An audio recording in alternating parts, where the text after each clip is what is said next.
Today for my second Canuary video, I'm making grapefruit marmalade.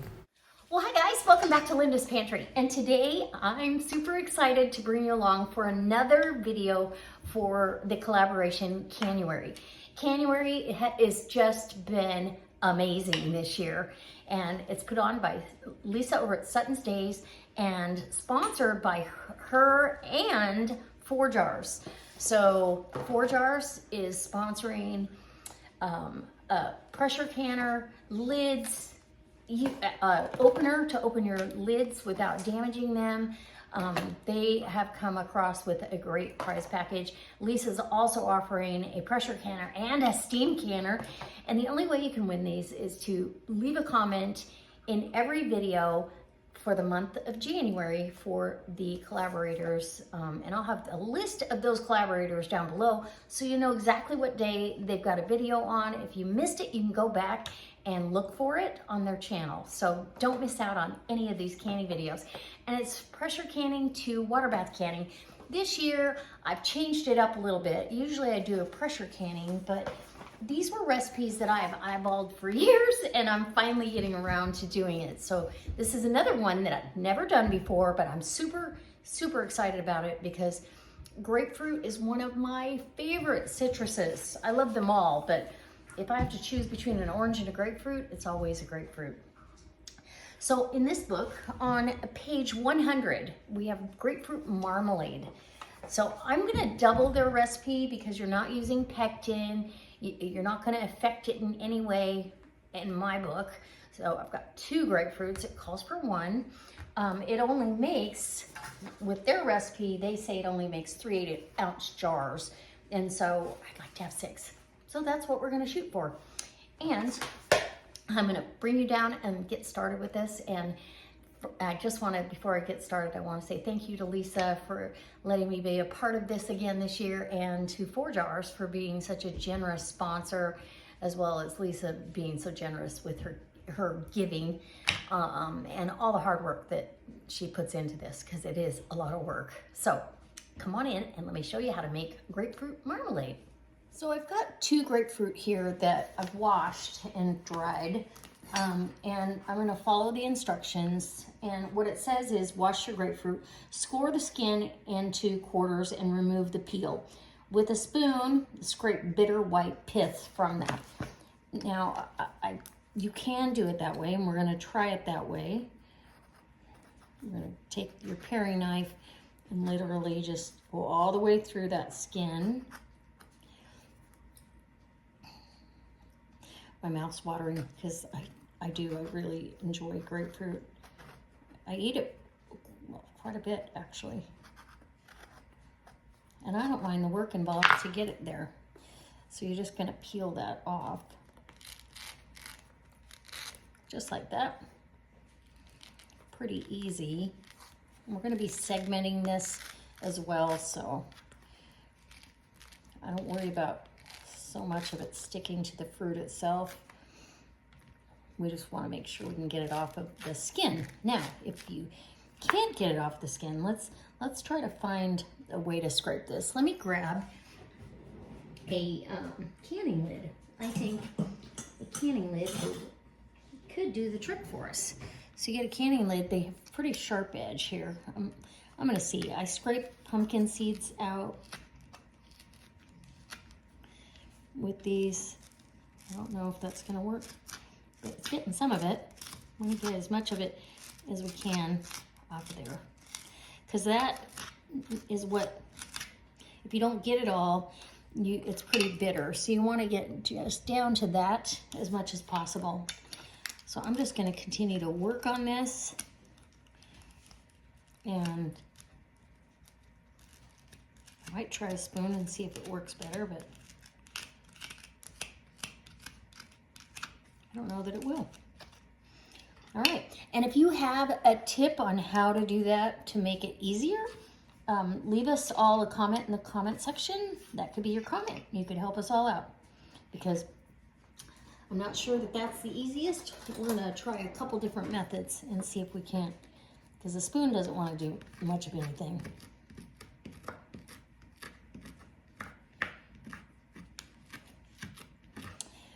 All right, I'll be back when I get this done. I'll let you know what the best way is. Okay, so after struggling with this first one, I thought, you know, I'm just gonna, because I'd already done this with an orange and froze the zest the other night, and I thought, I'm gonna do this, because really this is all you want. You don't want any of that pith if you can help it. So this works perfect. And we're gonna cut this all up. It doesn't have to be perfect strips or anything like that. So just like that. Now the next one, I'm just gonna do the whole thing with the vegetable peeler. You need a nice sharp one.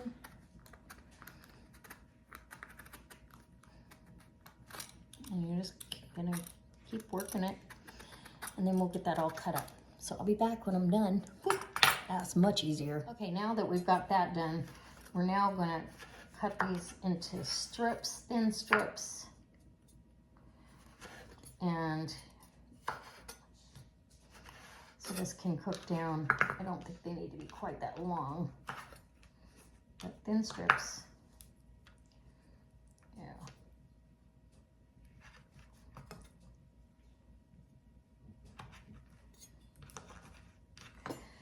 And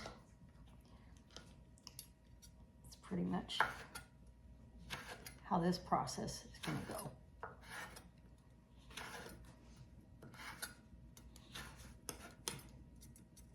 So much easier to peel it like that, just letting you know.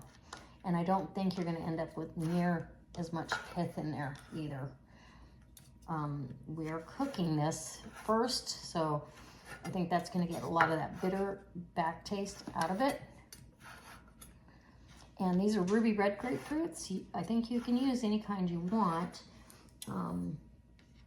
It doesn't say one or the other. So ruby red it is.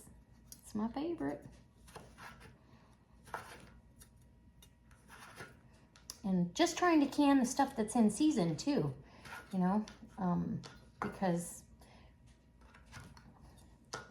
these won't be as good in the summertime necessarily. Okay, as soon as I get all these in nice little strips, I'll bring it back and we'll get this started. So we've got all this chopped up and julienne. Now, I could have used this tool. A lot of people don't have this, so I didn't. You can julienne the skin off with this. It does it. It's got a julienne blade on it. But most people have a vegetable peeler, and it's way easier than how the instructions go. So you're going to put this in a pan. We're going to cover it with a generous amount of water, bring it to a boil, and boil that for 10 minutes. I'm in the process of getting this grapefruit segmented. We're going to have to segment and get all the pith in between the segments off and get all the juice out of it as well. So you want to do that over a bowl. I'll bring you back when I'm working on that. Okay, so you get all that outside skin off, and you've got these segments here. It's super easy. Go in to where you know there's a line. Go in, then turn your knife, and you're gonna pop that right out of there. So you're still gonna have a little bit of flesh on there, but we're gonna squeeze that juice. That's why you wanna do this over a bowl. And that one looks like that one, just like that. It's not the easiest thing to do, and you feel like you're making a giant mess, but it's not difficult either.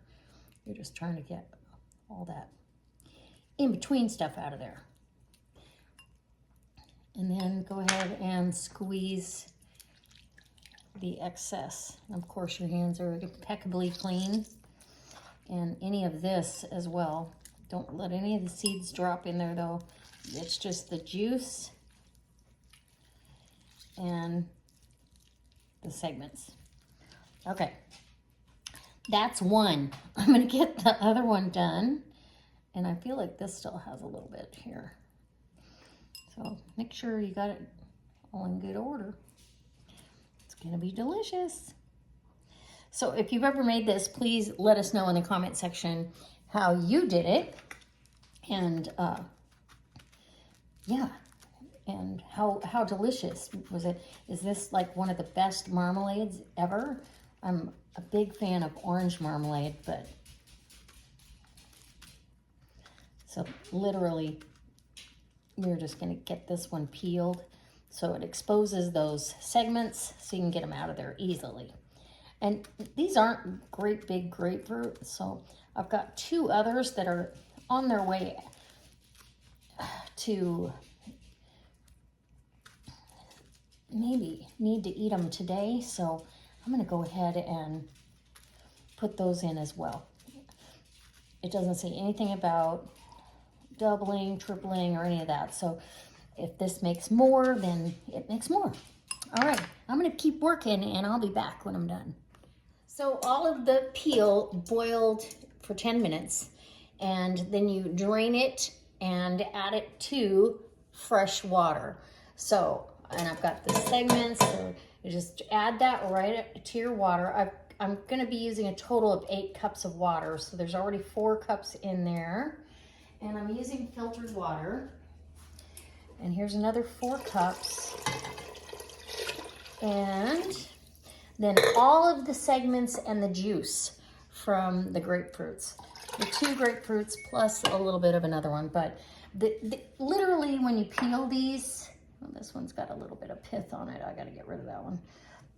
When you peel these, they're the size of an orange. They're not even that big. Now, if you were using, let's say, a regular, yellow grapefruit, then maybe you'd get a little bigger fruit. So I'm just compensating for that because I want plenty of fruit. And you're gonna add the sugar depending on how much liquid you have. So now this is going on the stove where I'm gonna bring it to a boil over medium-high heat, stirring occasionally, and it goes for 10 minutes. Then you're just gonna let it stand and cool down and you leave it sit for 12 to 18 hours at room temperature, basically anywhere from 70 to 75 degrees. So it's gonna sit on the back of my stove. All right, let's get moving on now. So this has been going for about 10, 15 minutes at just a really gentle boil, and I'm gonna turn it off right now. As soon as it cools down enough, I'm gonna put it into a different container because I'm gonna have to measure this out for sugar content. So tomorrow we'll be measuring the sugar. Okay, I'll be back tomorrow when we can finish this recipe. Okay guys, it's the next day and I'm getting ready to take the mixture and get this, because this has measurements, I'll know how much. And this is your fruit pulp and all of the rind, the zest, if you will, that you've cooked, rinsed, put it in with your new, and it smells so wonderful, and it's gonna be a beautiful marmalade. So marmalade takes a lot of sugar. If you've ever watched when I did the orange marmalade from the Pomade stuff, it takes a lot of sugar. I read the instructions over and over, and what it says is for 1 cup of the mixture, you've got 1 cup of sugar. So don't judge me on this. I'm just gonna do it because I want it sweet and delicious and grapefruit. It's gonna be this beautiful color too. And when you're doing marmalade or something like this, myself personally, I would much rather do it one time than have to do it over and over. So I'm gonna get the sugar measured and we're gonna go over to the stove. And after you get your sugar, you are boiling until, let's see, oh, maybe I'm putting the sugar in too soon. Oh, okay. Okay, yes, we need to bring it back up to a boil about 15 minutes until everything is tender, which it should be by now. And then we've got, bring it back to a boil, maintaining, gradually stir in 1 cup of sugar at a time for each cup. So we'll get over to the stove. I already added the first one. Don't judge me. Come on, let's go. Hi guys. Well, I'm back. This is the next day and I've got my mixture in here. It sat out just at room temperature is all you need. And there was exactly 2 quarts. I'll bring you in so you can see it up close. So now it says to reheat this, let it cook for about 15 minutes until everything is tender, but I really think it is. And I'm excited. This is going to be so pretty. So it's saying for every cup of the mixture you have, you need 1 cup of sugar. That's just the way marmalade is. It takes a lot of sugar. If you've ever done the pomade or you've watched me do it, I think that's 7 or 7.5 cups of sugar for that can of orange pulp and the zest or the rind. So that's what we're gonna do. And I'll bring you over there so you can see how pretty this color is. Wait till you see it in the jar. It's gonna be magic. All right, come on in. So this has been simmering here for a good 10 minutes. I just tested one of the peels and it's tender, so it's time to start adding the sugar in. And we're just gonna get it on in there. I already added 1, so that's 3.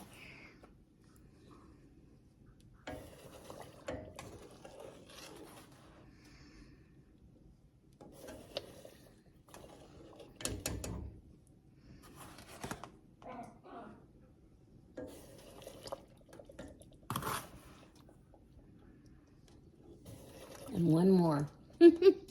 I know it's a lot of sugar, but it's a lot of marmalade too. This is going to be a lot of marmalade, so we're going to go with it because any of that rind is bitter and grapefruit is sour anyhow. So now we're going to cook this until it gets to a jammy consistency. And what it says, if gel stage has been reached. So it's about 30 minutes. We'll be doing that. And we're gonna get this up to a nice roar here. And then we're gonna just keep stirring it occasionally and let this cook down until we have more of a jammy kind of consistency. And I'll be back. So I have got some issues. I've been cooking this down for over an hour. And I don't know that I really got the gel state, but the jars are hot jars. We're gonna see. It's beautiful, and we both agreed that it's okay to have it a little bit thinner because that way you can spread it easy on toast or waffles or whatever you're gonna put your marmalade on. And maybe it just doesn't have enough pulp in there to make it super thick, but it is gorgeous. Look at that. So we're gonna give it a shot at finishing the set.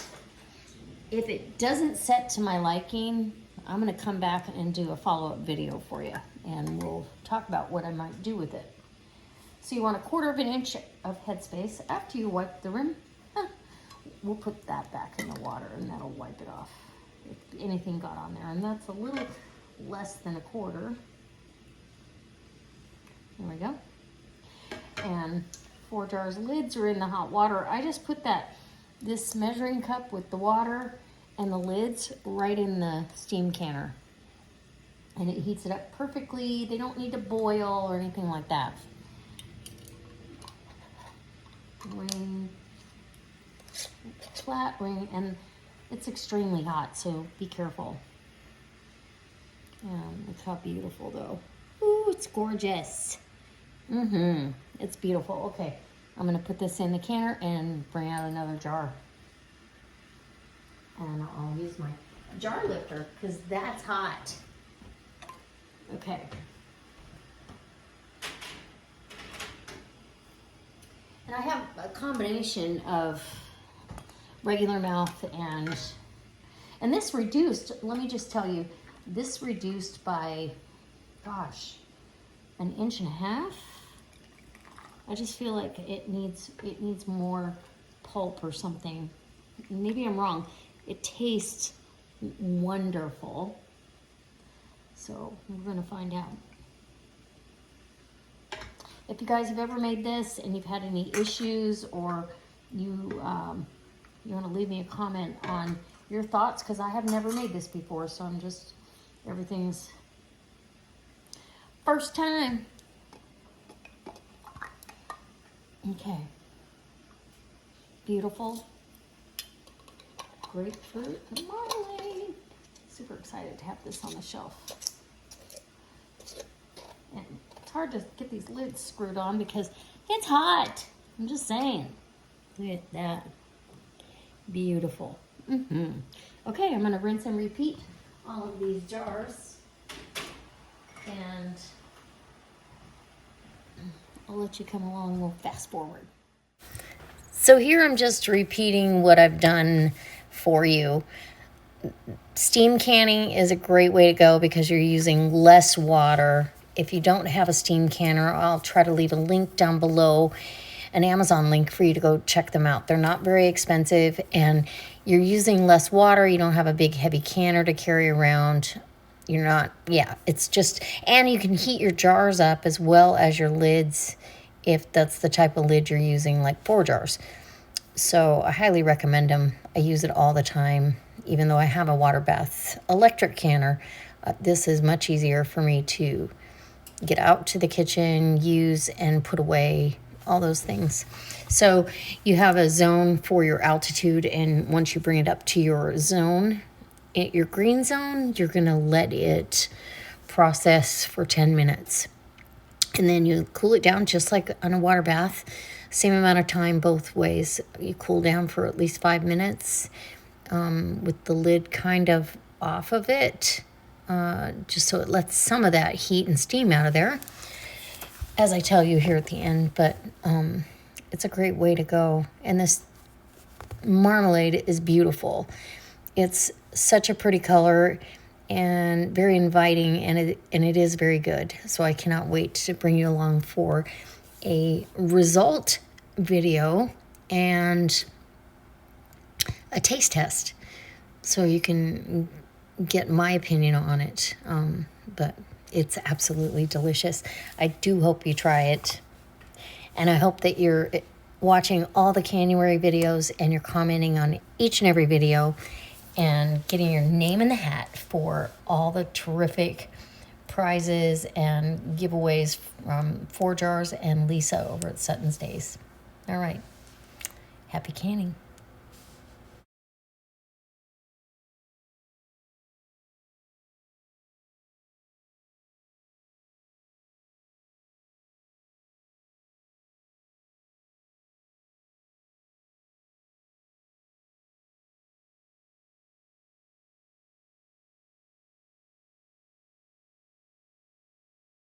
Okay, here we go. We are done. And this went for 10 minutes. And then as you saw the lid, after I turned it off, I set the lid so it can let out the steam and just get all happy. And I'm just gonna take these out and let them cool. They're gonna rest here on the board until tomorrow. And during daylight hours, I will get you a picture because it's gorgeous. Look at that, it's beautiful. And there literally was not enough to do. We tasted it, but not enough to put in a jar and show you. So I'll probably do a follow-up video on how well this came out, because it's a new recipe for me to use from Ball, and I felt like I struggled trying to get the set, you know, the gel state on it. And so if any of, and I want to give you the real scoop on it, so you'll know how to navigate if you decide you want to make this recipe. If it doesn't set, we're not that concerned with it, but yeah, I don't know. We're gonna find out, because I followed the instructions pretty darn close, and it is gorgeous though, and it'll be delicious. We'll definitely use it. Have designs on, instead of orange chicken, making a grapefruit chicken, because why wouldn't that work? All right, Don't forget to leave me a comment. Let me know what your thoughts are and if you've made this, all those things that we talked about. And I'll see you next time. Don't forget to head over to 4 Jars and grab yourself some lids, a new pressure canner, and yeah, put yourself in for the drawing because every comment counts, unless it's, you know, not very nice. But every comment is going to count, and it'll be a random picker draw where Lisa and 4 Jars, they're gonna do a live show, I'm sure, and pick all the winners. It's gonna be fun. All right, I can't wait to see you next time for another delicious recipe and a follow-up review on this, and we'll see how it came out. Happy canning. So I hope you'll try this recipe. It is absolutely delicious, and I'll show you a video to show you how it came out.